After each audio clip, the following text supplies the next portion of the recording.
대해서 이런 말씀 가지고 함께 말씀을 좀 나누고자 합니다. 예수님께서 예루살렘에 입성하는 시간, 많은 어린 아기와 또 많은 그곳에 예루살렘에 속해 있는 모든 분들이 호산나하고 주님을 호산나의 뜻이 제발 이제 구원해달라는 구원자가 오셨다는 거죠. 그러니까 메시아가 왔으니까 호산나하고 크게 부르는 역사가 일어납니다. 이것이 지금의 그 당시에 이제 예루살렘 성전의 모습이고 지금의 예루살렘 성전의 모습은 예수님께서 아마 예전에 감람산을 통해서 들어갔던 쉬운 문은 지금은 막혀 있습니다. 막아놨고 또 이슬람이 그 위에다 이렇게 정복하면서 그 위에다 성전 위를 다 막아버렸어요. 막고 그 위에다 돔을 세운 것입니다. 그래서 예전에 예루살렘 성전은 그 속에 들어가야만 볼 수 있습니다. 그래서 예전에 성지순례 전담하시는 그 박사님께서 그 속에 들어가 보니까 너무나 지금도 그 예루살렘 성전의 안의 모습은 아주 너무나도 잘 되어 있습니다. 잘 되어 있고 그러나 기독교인들은 거기에 들어가지 못하게 되어 있어요. 이슬람만 들어가 되어 있는데 오히려 예루살렘 성전에 들어갈 때는 정말로 모든 분들이 좀 메시아를 위해서 구원해달라고 했던 곳인데 지금은 많이 변했다고 하는 거죠. 그만큼 예루살렘에 있는 유대인들이 그만큼 예수님을 배척했다고 하는 겁니다. 배척했기 때문에 결국은 예루살렘이 멸망을 당하는 그런 시간을 갖게 되는 것입니다. 갖게 되었고 예수님께서는 항상 말씀을 하셨어요. 오늘 본문에 보면 대제사장과 서기관들이 호산나라고 하는 것을 이해를 하지 못한다는 거죠. 이해를 못하는데 왜 예수님 메시아라고 부를까? 구원자라고 부를까? 그런데 예수님께서는 우리를 향해서 어떻게 얘기하시냐면 돌들로도 아브라함이 자손이 될 수 있다고 하십니다. 만약 우리가 하나님을 분명히 찬양해야 되고 하나님을 높여야 됨에도 불구하고 우리가 주님을 높이지 않으면 돌을 들어서 아브라함의 자손이 되게 하시겠다 이렇게 얘기하십니다. 예수님께서. 이것은 열왕에 있는 옥산장에서 그 소장하고 있던 십자가의 돌입니다. 그리고 지금은 옥산장에서 이제 그 정성문에 기증을 해서 아우라지 기념관에서 이렇게 아마 전시를 하고 있는 것 같습니다. 이 돌에도 보면 십자가 새겨져 있잖아요. 돌에 십자가 새겨져 있고 예전에 제가 한번 소개시켰던 적이 있는데 제 친구들이 돌 수집하는 친구가 있는데 알파벳 A서부터 Z까지 다 소장하고 있습니다. 그래서 제가 예전에 한번 지저스라는 사진을 한번 예전에 돌로 된 것을 예전에 보여드린 적이 있는데 만약 우리는 하나님 앞에 찬양하도록 주님을 높이도록 부름을 받았습니다. 그런데 만약 우리가 주님을 높이지 않는다면 하나님께서는 예수님께서 말씀하신 것처럼 돌을 통해서도 아브라함의 자손이 되게 하겠다. 후손이 되게 하겠다. 이렇게 말씀하셨습니다. 그러므로 우리는 오늘 본문의 말씀을 통해서 왜 우리가 주님을 온전히 찬양해야 되고 왜 유대인들 중에 특히 대제사장들과 서기관들이 이 모든 호산나라고 부르는 모든 과정 속에서 예수님을 이해하지 못했는가를 살펴보도록 하겠습니다. 예수께서 성전에 들어가사라고 했습니다. 그래서 이 성전은 히에론이라고 합니다. 히에론이라고 해서 성소 주변의 바깥들까지를 포함하는 성전이라는 겁니다. 남자들이 들어가는 곳, 여자들이 곳에 구분이 되어 있었습니다. 구분되어 있었고 모든 성전을 예루살렘 성전의 모든 것을 포함시킨다는 것입니다. 그리고 성전의 성소와 지성소만을 가리킬 때는 나우스라고 따로 지칭합니다. 그건 대제사장과 예수님이 저기 십자가에 이제 돌아가시면서 죽으실 때 모든 지성소의 휘장이 갈라진 것처럼 그 전까지는 대제사장들만 거기에 들어갈 수 있었다는 겁니다. 이것이 그것은 나우스라고 하고 오늘 본문에서 얘기하는 성전은 히에론 모든 사람들이 이스라엘 백성들이 들어갈 수 있는 성전을 얘기합니다. 그런데 예수님께서 오늘 굉장히 분노하셨다고 하는 겁니다. 그래서 들어가 보니까 다 매매하는 사람들밖에 없는 거예요. 예수님 보기에는 장사꾼밖에 없는 거예요. 거룩한 성전에 그냥 장사꾼으로 가득 차 있는 것이에요. 그래서 예수님께서 성전 안에서 매매하는 모든 사람들을 내쫓으셨다고 했습니다. 예수님께서 이와 같이 분노한 적이 없어요. 항상 오히려 측은하게 여겨주고 예수님 앞에 나와서 고쳐달라고 하면 내가 원하는 것이 무엇이냐고 물었을 때 자신이 원하는 것을 얘기하면 그 즉시 예수님께서 말씀으로 그들을 치유해 주셨다고 하는 것입니다. 그렇게 온화하고 인자하신 예수님께서 성전 안에 들어가는 순간 굉장히 분노하셨던 채찍을 들으셨던 채찍. 돈 바꾸는 사람들의 상과 비둘기 파는 사람들의 의자를 둘러 엎으셨다고 했습니다. 그냥 뭐 상을 들어 엎는다는 것은 굉장히 큰 일이죠. 그리고 직접 그 매매하는 사람들 입장에 봤을 때는 굉장히 자신들의 모욕적인 일입니다. 자신들이 그 정당하게 모든 것을 뭐 매매하고 있다고 하는데 그것을 다 둘러 엎으셨습니다. 근데 예수님께서는 너무나도 그 치욕스러운 일이었다는 거예요. 왜냐하면 하나님께서 거하시는 곳이잖아요. 그래서 그들에게 이르시되 기록된 바 내 집은 기도하는 집이라고 했습니다. 예수님께서 이 말씀을 통해서 자신의 신성을 드러내고 계십니다. 내 집이라는 거죠. 예수님이 말씀을 통해서 하나님의 집이라 여호와의 집이라고 얘기하는 것이 아니라 내 집이라는 거죠. 그러니까 본체신 하나님이 육신의 몸을 입고 예수님이 이 땅에 예수님의 모습으로 오셨다는 거죠.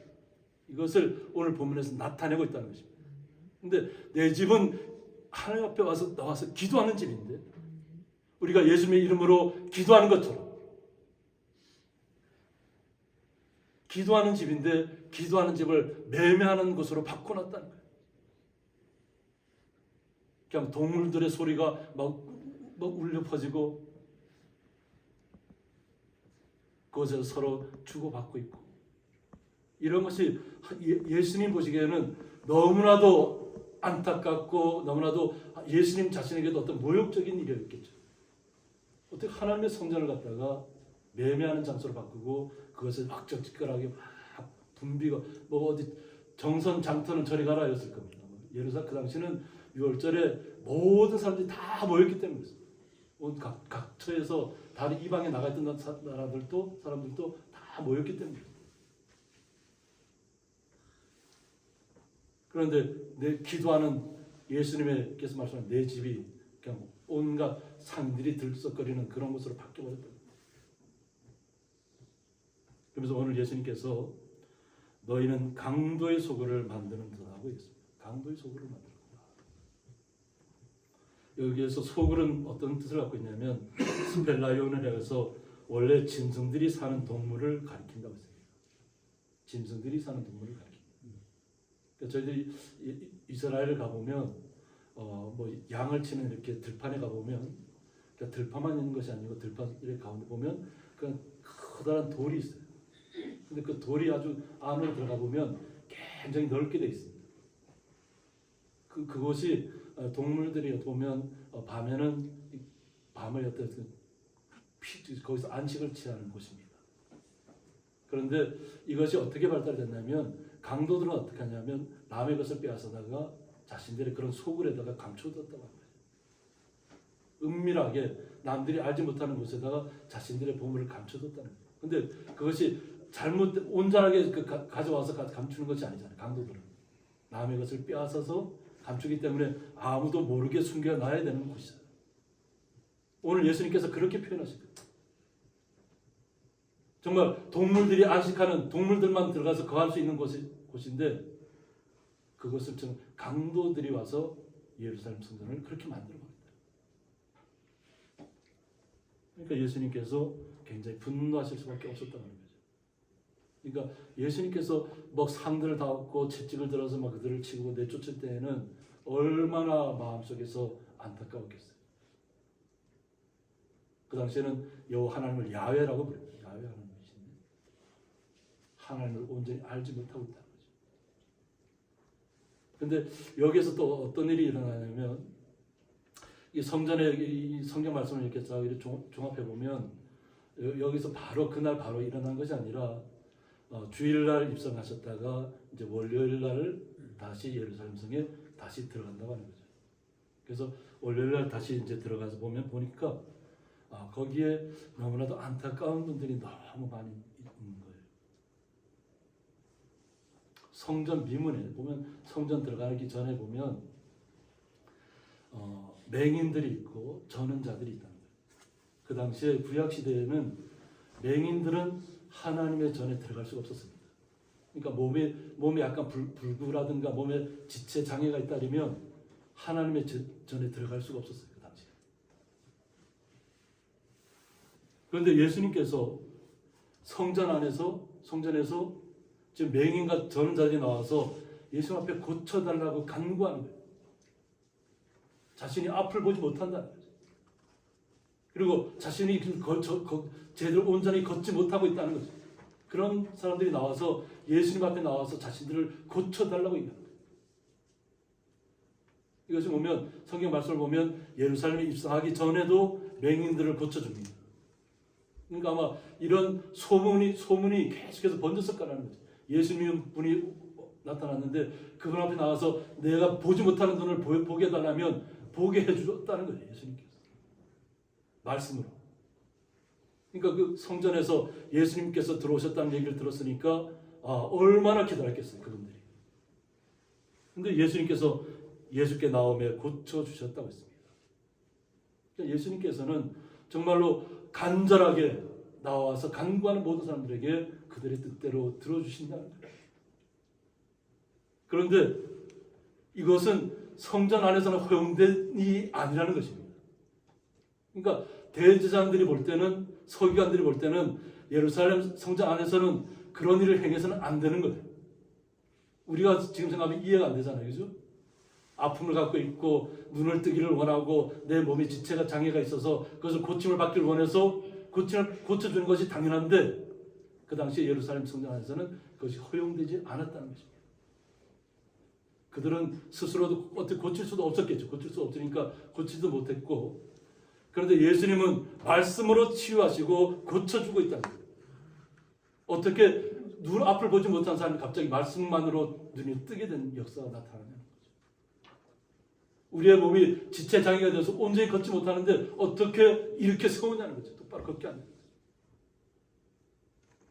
이적을 보고 기쁨으로 예수님을 맞이하는 분들 입장에서는 정말로 메시아, 우리의 구원자, 이렇게 고백할 수밖에 없는 거죠.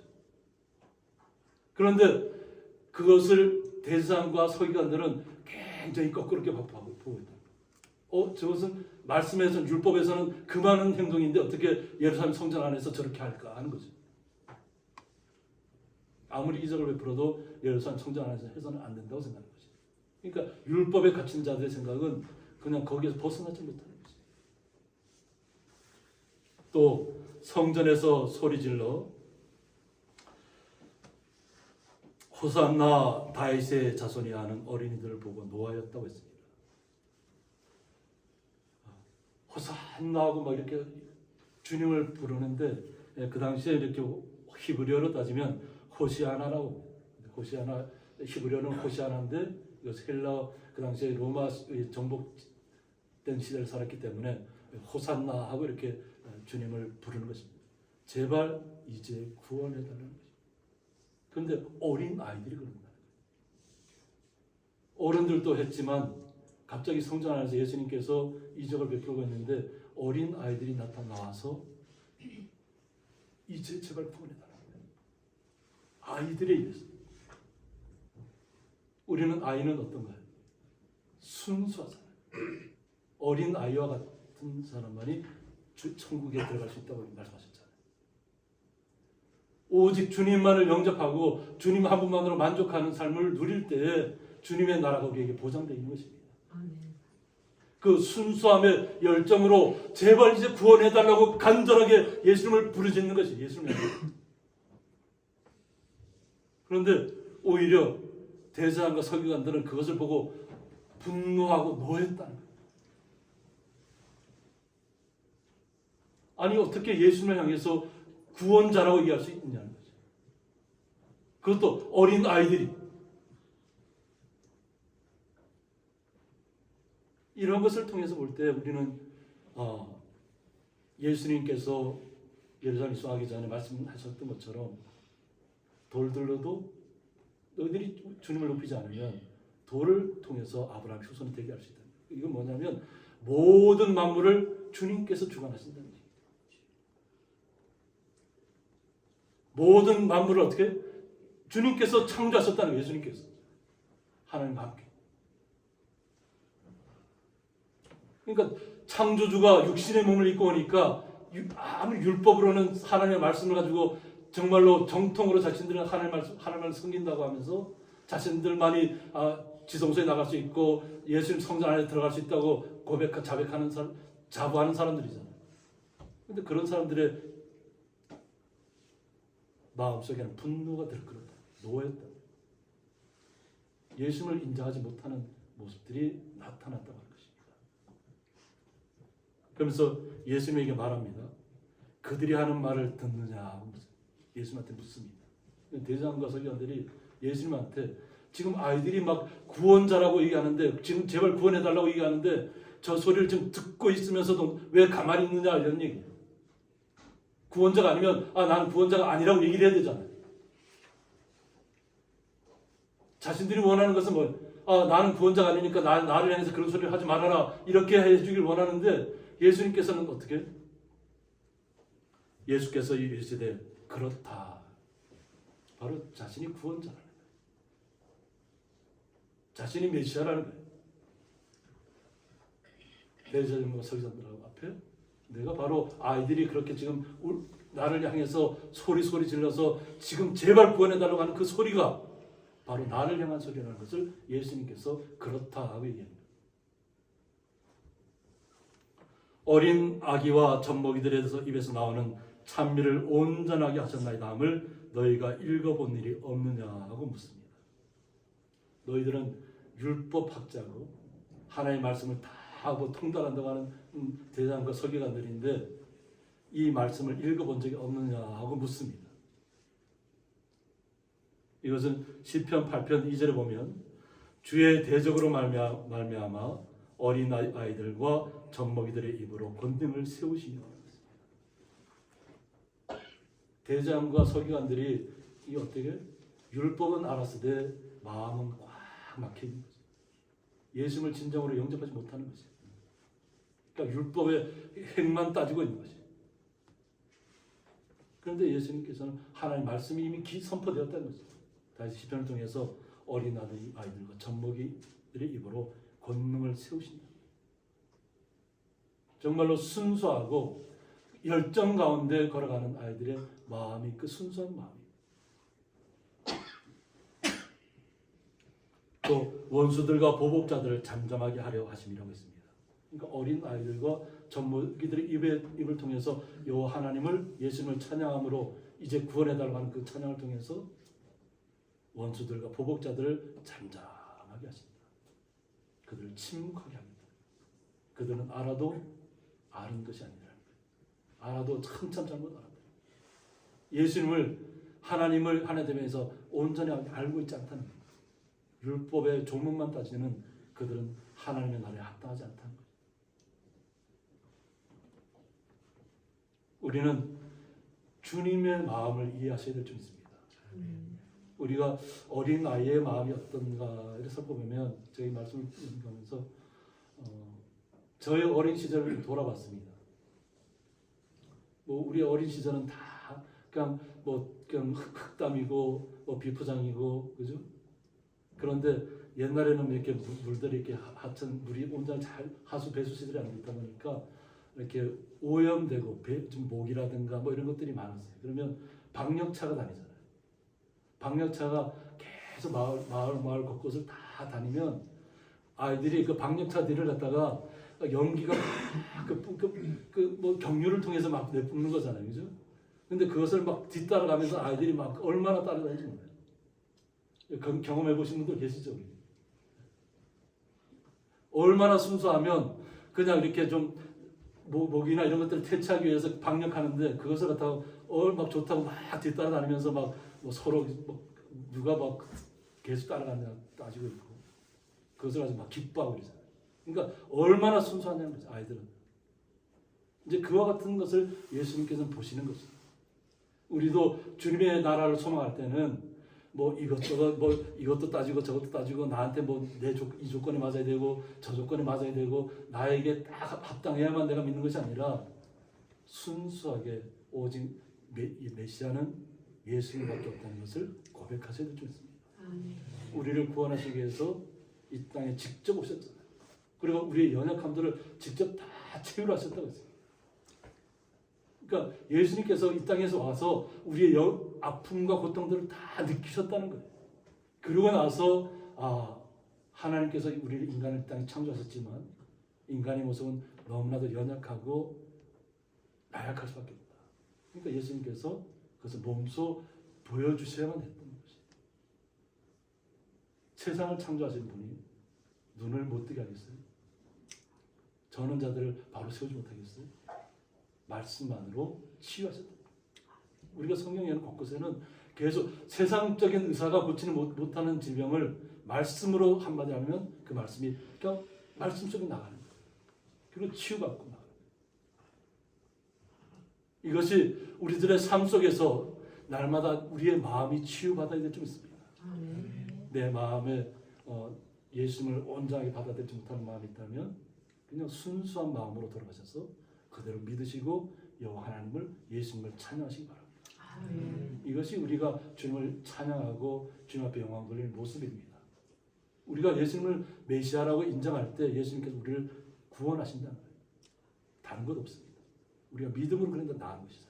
오직 예수 그리스도를 믿음으로 말미암아서 우리는 하나님의 나라를 소유한 것입니다. 그래서 이러한 일들을 예수님께서 하신 다음에 예수님께서 그 다음에 어떻게 하시냐면 그들을 떠나 성 밖으로 베다니에 가서 라고 했습니다. 그리고 그런 일이 있고 난 다음에 이제 성 밖으로 다시 나가셔서 감람산 쪽을 다시 이렇게 가십니다. 이스라엘에서는 올리브산이라고 하죠. 올리브산이라고 하는데 이 베다니라는 곳이 어떤 곳이냐면 슬픔의 집이라는 뜻을 갖고 있습니다. 그러니까 그곳은 어려운 사람들이 사는 곳이에요. 슬픔을 갖고 있는 사람. 그래서 여기서는 예루살렘 동쪽 2km 지점이라고 했는데 제가 사료들을 잘 살펴보니까 2km에서부터 한 3.2km에 걸쳐서 이 베단이라는 마을이 형성되어 있습니다. 그래서 우리 교회를 기점으로 따져보면 우리 교회에서부터 이렇게 우리 반천 고향이 딱 입구가 2.5km잖아요. 2.5km. 그리고 아마 또 상승도 쪽으로 이렇게 바라보면 한 3.2km 정도 될 것 같아요. 제가 대략 봤을 때는. 그러니까 예수님께서 그 성전에서 하고 난 다음에 다시 그 슬픔의 집이라는 뜻을 갖고 있는 베다니로 다시 가신다는 거예요. 그리고 거기서 유하셨다고 했습니다. 그러니까 예수님께서는 항상 아픔을 갖고 있고 슬픔을 갖고 있는 곳에 가셔서 항상 그들을 치유하시고 위로하시는 거예요. 그리고 여기는 누가 있어요? 나사로가 있잖아요. 죽었던 나사로를 사흘 만에 다시 예수님께서 죽어서 이미 다 장사 지냈는데 그래서 그 당시에는 돌문이잖아요. 돌 장례하는 것이 돌문을 다 이렇게 다 그곳은 이스라엘 지역은 사암 지역이어서 다 동굴을 만들어 놓고 그 안에다 안장합니다. 그래서 그 돌문을 열고 죽었던 나사로를 불러내시잖아요. 그러니까 이때 예루살렘 입성하기 전부터 예수님만이 죽었던 자를 다시 살릴 수 있는 능력을 갖고 있다는 것을 그때부터 이미 확산되었던 것입니다. 그러니까 그 소문이 바로 이 한 3.2km, 2.5km 이 상간에서 예루살렘의 소리에 얼마나 들려왔겠어요. 그러니까 어린아이부터 어른까지 다 이제 구원해달라고 메시아가 진정한 메시아가 왔다는 것을 알고 구원자라고 부르는 것입니다. 이것이 오늘 예루살렘에 입성하고 나서 그들을 어떻게 보면 대제사장과 서기관들의 잘못된 부분들을 바로 잡아주시고 그리고 예수님께서는 그 슬픔의 집이라는 뜻을 갖고 있는 베다니로 다시 가셔서 거기서 묵으셨다는 거예요. 그러니까 예수님은 항상 예수님을 온전하게 영접하는 자에게 간다는 거예요. 어떻게 보면 대제사장들과 서기관들의 집은 화려할 것이 아니에요. 그죠? 예수님이 내가 메시아라고 고백하고 나서 그들을 다 정리할 수도 있잖아요. 그리고 그 좋은 집에 가서 머물 수도 있는데 예수님께는 절대 그렇지 않다는 거예요. 때로는 그냥 감람산에서 기도하면서 머물지. 이슬을 맞아가면서 하나님 앞에 간절히 기도하고 이 땅의 백성들을 진정한 구원자로 오셨으니까 이 땅의 백성들을 구원하기 위해서 얼마나 처절하게 하셨어요. 그리고 항상 슬픔을 안고 있는 자들에게 가서 그들을 위로해 주시고 그들에게 새로운 생명을 부여해 주시는 분이 바로 예수님입니다. 그래서 우리가 종료주일을 맞이해서 왜 우리가 호산나라고 예수님을 높일 수밖에 없는지 제발 이제 구원해달라.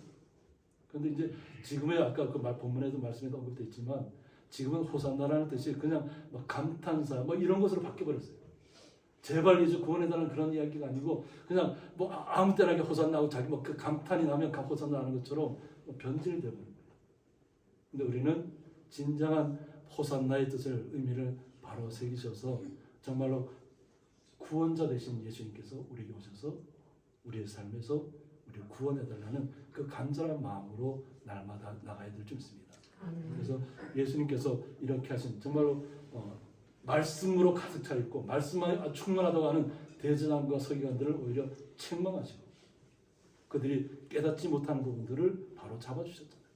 그들은 율법에는 맞지 않는 이야기인데 왜 어떻게 성전 안에서 맹인들을 치료하고 고쳐주시고 저는 자들을 고쳐주는 것을 이해하지 못했다는 거예요. 그런데 예수님은 그런 것에서 끝나는 것이 아니라 진정한 구원은 예수님을 우리의 마음속에 모시고 영원한 하나님의 나라를 소망하는 것인 줄 믿습니다. 그것을 위해서 예수님께서 이 땅에 오셨습니다. 그 예수님을 온전히 마음속에 모셔서 우리의 어떤 어려움이든지 슬픔이든지 아픔이든지 다 예수님 앞에 내려놓으시고 예수님께서 주시는 평안을 날마다 누리시기를 주님의 이름으로 축복합니다. 기도하겠습니다. 어린 아기와 젖먹이들의 위해서라는 말씀을 통해서 예수님께서 예루살렘에 입성할 때 어린 아기들과 입에서 호산나라고 외쳤던 것처럼 우리의 마음속에서도 이제 구원해달라는 구원자 되신 예수님 향한 간절한 마음이 날마다 우리의 마음속에서 샘솟아나서 진정한 구원자 되신 예수님을 날마다 우리의 마음속에 모시고 날마다 주님과 함께 동행하며 날마다 주님께 주시는 기쁨과 평안을 날마다 누리기를 원하는 주의 성도들을 더욱더 복되게 하시고 아름답게 하여 주옵소서. 예수님의 이름으로 기도드리옵나이다. 아멘.